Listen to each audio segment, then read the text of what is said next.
Benvenuti qui davanti a me. Ho il Polar Loop e farò semplicemente l'unboxing e una rapida panoramica dello Smart Band, o come preferite chiamarlo.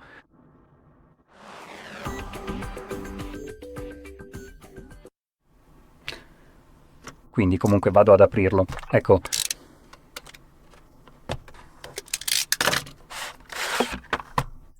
Qui abbiamo il presunto braccialetto. Come potete vedere è molto minimale, non è davvero come, sapete, lo Xiaomi Band o qualcosa del genere.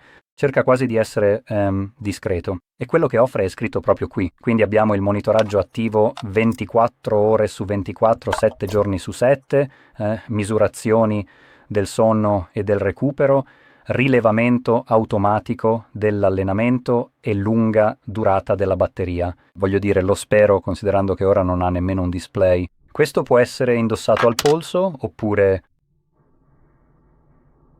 o è semplicemente da indossare al polso?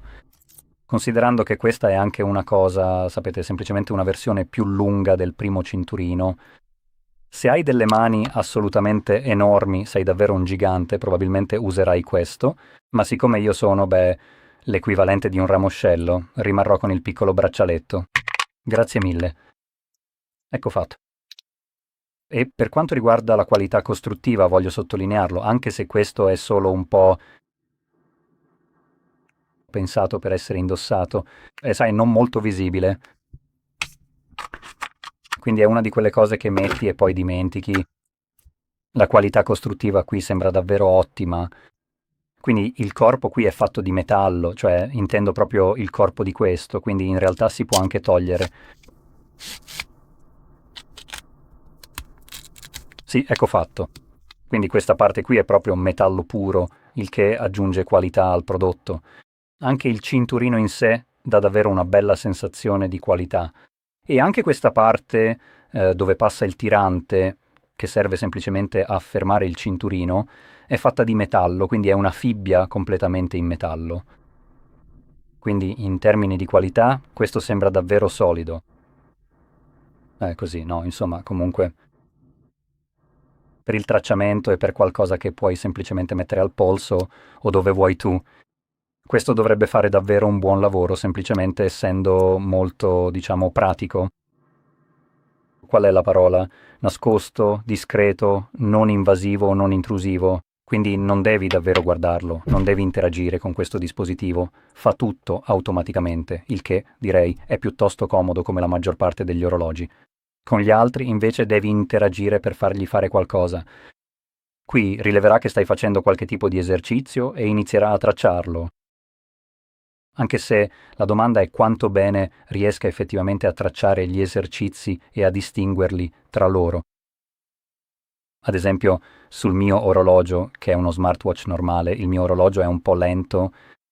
A proposito, questo è il Samsung Galaxy Watch 7 e continua costantemente a confondere il ciclismo quando sto guidando un monopattino.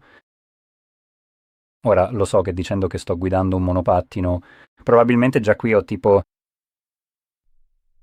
un'energia da basso testosterone, quindi forse l'orologio mi sta mandando un messaggio proprio qui, ma ehi, considerando quanto la velocità sia costante, è un po' strano che continui sempre, sai, a confonderlo con il ciclismo. Nel ciclismo non pedali sempre alla stessa velocità e la frequenza cardiaca non rimane semplicemente, sai, piatta, quindi è un po' strano. Ecco perché lo sto facendo notare, perché chissà quanto bene questo farà la stessa cosa, perché potrebbe anche confondere certi esercizi con qualcos'altro, quindi quando lo usi, sappi che quando provi ad avviare un esercizio, forse ricontrollerei più tardi come lo sta classificando, giusto per essere sicuro se lo sta confondendo con qualcos'altro o meno.